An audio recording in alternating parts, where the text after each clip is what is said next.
Hello and welcome to the One Idjit's Thoughts On podcast. I am Paul Mackey. We are 1 week down in June, and Duluth is getting hotter on occasion with cooler days as well.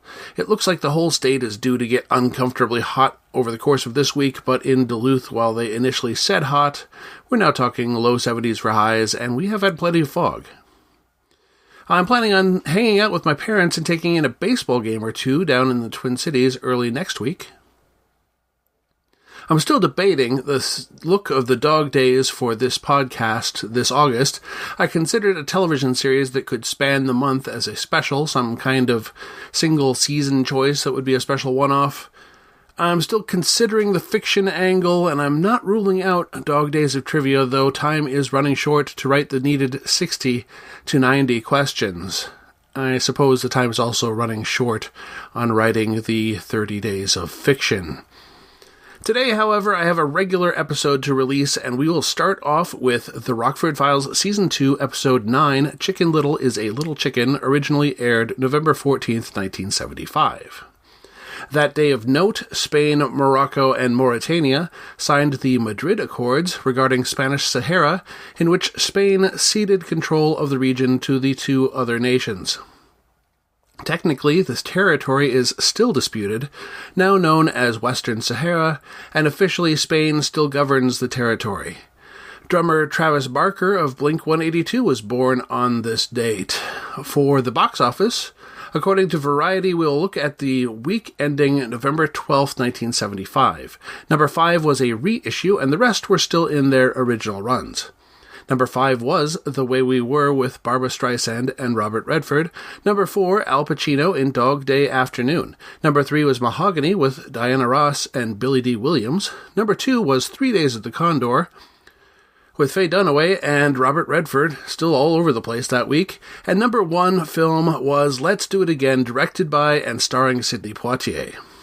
At Billboard for the week ending November 15th, 1975, the number 5 single on the Hot 100 was Heatwave / Love is a Rose by Linda Ronstadt. Number 4 was Miracles by Jefferson Starship. 3 was Who Loves You by the Four Seasons. Number 2 was Lion Eyes by the Eagles, and the number 1 single was Island Girl by Elton John. Over at Music Week in the UK, the number 5 single was Love Hurts by Jim Capaldi. Later, that one was covered by Nazareth to greater success. Number 4 was Glenn Campbell's Rhinestone Cowboy. Number 3 was Love is the Drug by Roxy Music. Number 2 was Divorce by Billy Connolly. Yes, the comedian who later took over for Howard Hessman on Head of the Class. This song is a parody of Divorce by Tammy Wynette. Tammy had dashes between the letters, but this song had periods. It was originally recorded by Sheb Woolley of Purple People Eater fame, and the number 1 single was Space Oddity by David Bowie. So I noticed on this show they did a theme revamp at this point, and I assume what they did was take all the audio from the radio single version, or they at least took the chunk of the radio version they had been using and wrote a more natural beginning and end to it. I like the end result much better than the Frankenstein mashup they'd been using up to this point in the season. The transitions between the original theme and the radio single bridge were pretty janky, and I know that I mentioned that at the beginning of this season. So the brief summary. We see Angel stuffing money in the door panel of Jim's car, and then he asks Jim to look up a man named Tom Little for him, as Little owes him money.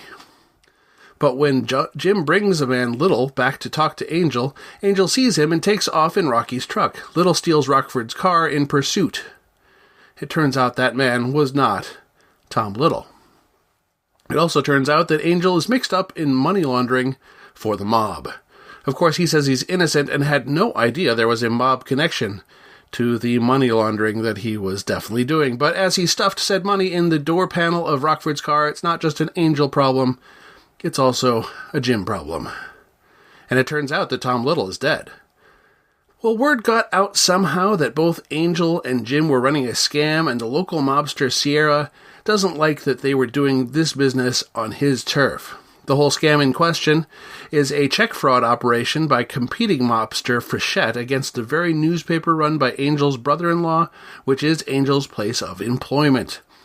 And the move that they're making is to frame Angel for it. They take all of that planted evidence and contrive what Jim calls the perfect con, where the money from the scam, the evidence, and a dummy case are all in play in a sort of shell game. In the end, Jim is somehow left holding the evidence when Becker comes in and busts everyone. Angel assures Jim the mobsters were at each other and probably facing hard time, but meanwhile Jim is in lockup until everything can be straightened out. This is Jim Rockford. At the tone, leave your name and message. I'll get back to you. Jim, it's Beth. You have the vet's number, the flea collar, and extra litter. One thing I forgot, keep him away from other cats. He's not very discriminating. I like that answering machine gag for this episode directly referred to Jim cat-sitting for Beth Davenport. Even though she doesn't appear in the episode, that is indeed what he is doing, cat-sitting at her apartment in this episode. Who is? Ray Danton played gangster Chester Sierra in this episode, and I think he did a great job with the interactions with Angel and Jim, smoothly transitioning from friendly conversation to death threats in the span of a few lines. Ray Danton was born in 1931 in New York City, and he began his performing career on the radio series Let's Pretend at age 12.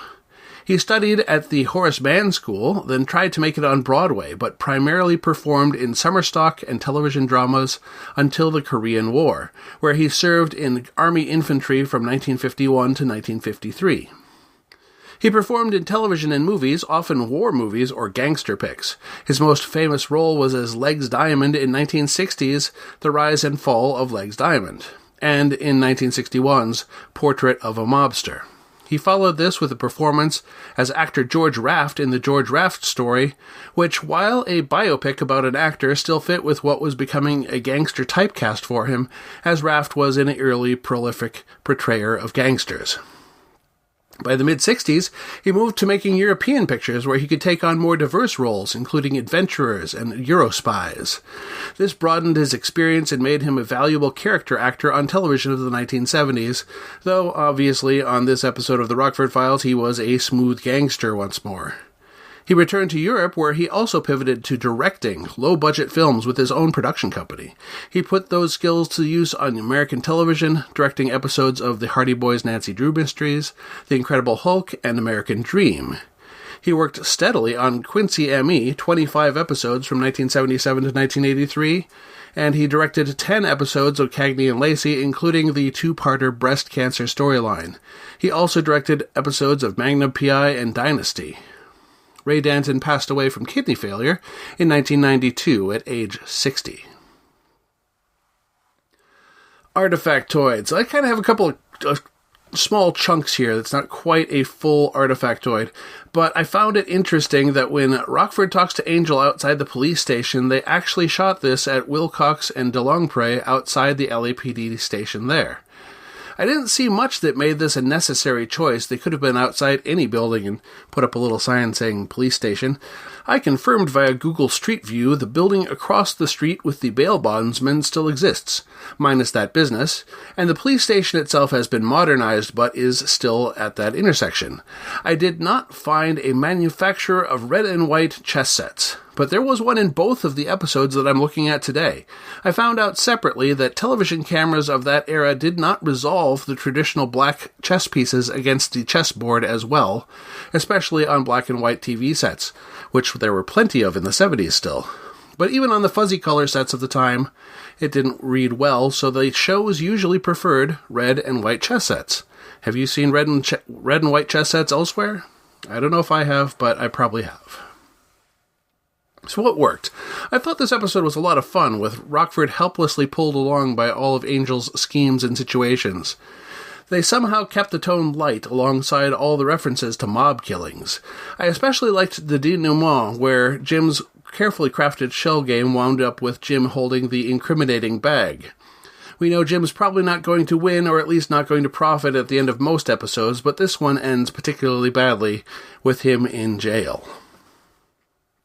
What didn't work?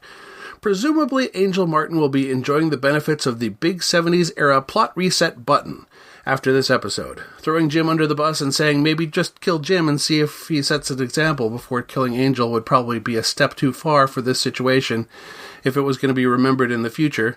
But then again, this episode did call back to the jewel appraisal scam from Counter Gambit back in Season 1, so I suppose it could still come up. I do know that while the network hated Angel Martin, the Rockford cast and crew loved him, so unless I see him die on screen, I feel pretty confident that he'll be coming back eventually. So next time is the Rockford Files Season 2, Episode 10, 2 into 5.56 won't go. Whatever that means.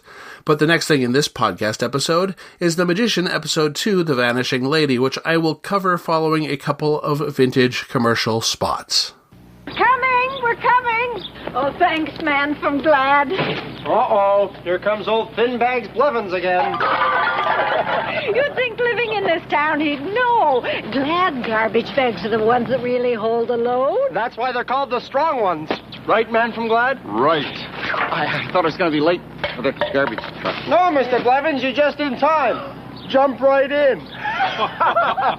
Glad garbage bags, the strong ones. Some music would be nice. Oh, thank you. Some Hawaiian music. Perhaps something more contemporary. On second thought, I'd like the 1812 Overture with cannon. With cannon? Western Airlines, the only way to fly.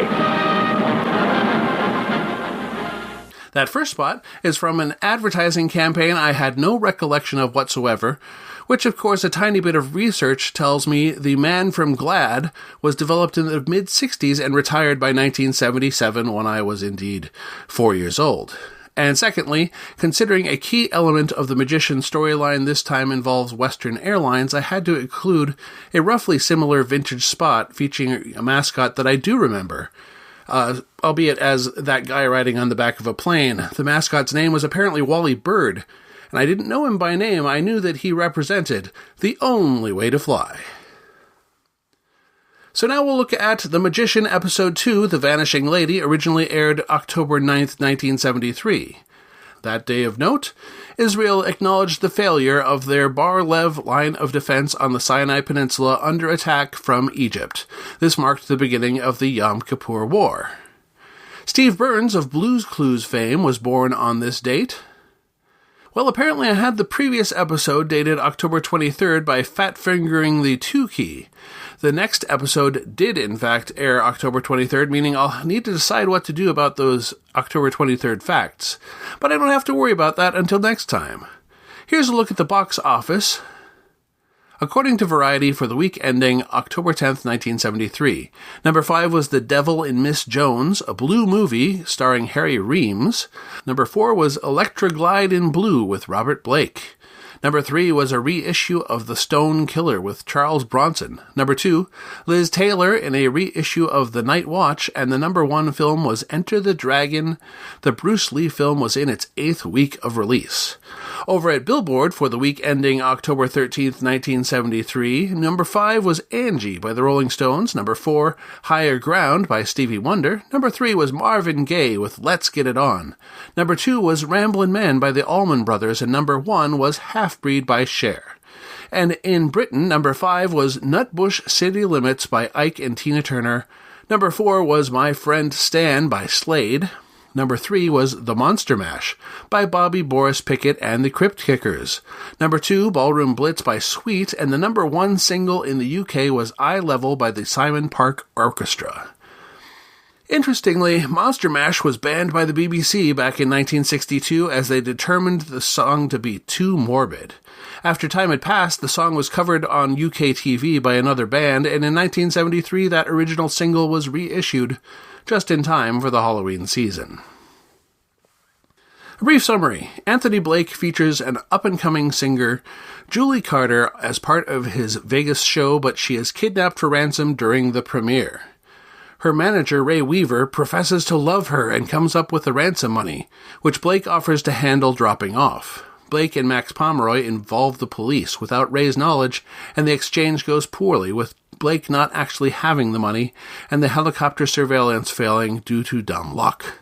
However, the main boss also seems to have known about the police involvement and the chopper. While Blake follows up on a lead where a friend of Julie's met a figure who turned out to be one of the kidnappers, Max arranges the drop, which involves a pre-filled luggage tag he checks in at Las Vegas McCarran's airport. Blake works to rescue Julie at the Hoover Dam, and it turns out the ransom was picked up by manager Ray Weaver in the guise of a Western Airlines luggage crewman. We are told that Weaver's business was failing and that he paid the ransom out of Julie's money to save his own business. Who is? We're seeing Ramon Bieri for a second time after we saw him on the Rockford Files in the Season 1 episode Caledonia, It's Worth a Fortune, and I suspect if I keep going with my planned progress of shows, we will see him again eventually. This time, though, I'm going to look at Amanda McBroom. Amanda plays Julie Carter in this episode, and there's no doubt she's performing her own singing. Amanda was born in 1947 in California. Her father was an actor, and she graduated from the University of Texas at Austin in 1969 with a Bachelor of Fine Arts. She has worked extensively as an actress as well as a songwriter and lyricist. Her best-known song is The Rose, which was taken to number 1 by Bette Midler. She has also written lyrics for songs featured in 16 Universal Animation films, many in the Land Before Time series, with composer Michelle Brewerman. Her acting credits are far fewer, with lots of genre shows: Cannon, Hawaii Five-0, Bigfoot and Wild Boy, Charlie's Angels, Heart to Heart, The Powers of Matthew Starr, and Star Trek The Next Generation. In 2016, she successfully raised over $43,000 on Kickstarter to publish an album called Voices, where she and a choir of singers performed a selection of her works. Her most recent IMDb credit is as a composer on a TV miniseries called Never Doubt I Love, which was produced by the Stratford Theatre Festival. This one I stumbled on purely organically, but rest assured, if someone has a Stratford connection, I'll mention it. Check out the Ghostlight podcast to find out more, of course. Artifactoids. Much like the Rockford Files Season 1 finale roundabout, this one was very obviously filmed on location in Las Vegas and at Hoover Dam. The Whittlesea Cab Company that appeared in Roundabout also made an appearance here as Tony was dropped off at his car on Fremont Street. The majority or entire episode appeared to be shot on location, though I wouldn't be surprised to learn most interiors were in an LA studio. They did shoot inside Circus Circus, though, and I suppose that hotel would be the best artifact to examine this time. Circus Circus was built as a family-friendly casino experience in 1968, but despite the novel concept, it failed to flourish the first 4 years as it was only a casino and entertainment venue and had no hotel attached. The financial troubles also stemmed from the initial construction, as costs shot up when the management opted to speed up construction. The casino also charged a $1 admission ticket fee to visitors, and the casino initially failed to pay taxes on those ticket sales. In 1971, the Teamsters Union Pension Fund provided a loan to the casino to resolve some of the debts and construct a 15-floor hotel, attracting gamblers who had avoided the casino due to no accommodations. Part of the deal to build the hotel was the awarding of the hotel gift shop concession to Tony Stewart, an alias of Anthony Spilotro, who was a known enforcer in the Chicago outfit. So the ownership was under government investigation for tax irregularities and mob connections when this episode was shot. They opted to lease the entire operation to a new set of investors, and those investors eventually bought out the property. In 1979, they added an RV park, and in 1980, they added motel facilities as well. When they bought out the original owners, the newly formed Circus Circus Incorporated found they were operating one of the most profitable casinos on the Strip. In 1986, they added Grand Slam Canyon, indoor amusement park, now known as Adventure Dome, and the hotel has grown first a 25-floor and then 35-floor hotel towers. Hotel rooms were renovated in 2014, and in 2017, the whole facility received a facelift, fresh paint, and a $10 million elevator modernization. What worked in this episode? If a series about a stage magician doesn't do an episode in Vegas, is it even actually trying? While the Anthony Blake magic show was shot on a set cross-cut with scenes of a real Vegas audience, there was plenty of undeniable location work in the city, and it really stands out. Yes, it's a low bar for a TV series shot in LA to shoot in Vegas, but it was appreciated after the pilot shot in the Pacific Northwest, but the first episode's big action climax occurred in a fountain in central Los Angeles. What didn't work? Well, I can buy that Ray came up with a scheme to steal from one of his top clients. I didn't necessarily see the upside for him to also have her killed. Even if it turned out his guilty conscience would mean he couldn't bear to look at her anymore, couldn't he have just dropped her as a client? She didn't have to be dead. Also, it was pretty darn convenient that Tony was grazed on the head, knocking him out, but the crooks didn't bother to check if he was dead.